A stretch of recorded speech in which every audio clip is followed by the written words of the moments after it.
Barşаңызды жеңіс күнімен шын жүректен құттықтаймын. Сіздерді 9 мамыр ұлы жеңіс күнімен шын жүректен құттықтаймын.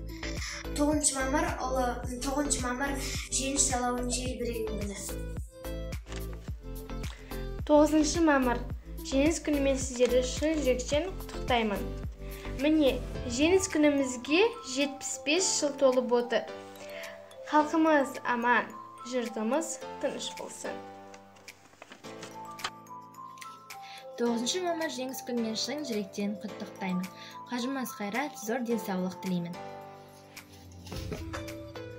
Барша қазақстандықтарды 9 мамыр ұлы жеңіс күнімен құттықтаймын. Зор денсаулық, құт береке, туған туыстарына бақыт тілеймін.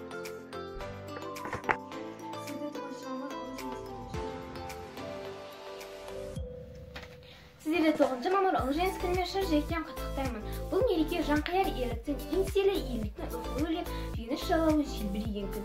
Бүгінгі тәуелсіздік тұғырының берік, еңсеміздің биік болуы, еліміздің өркендеуі мен елордамыздың гүлденуі де осынау мерекенің жемісі.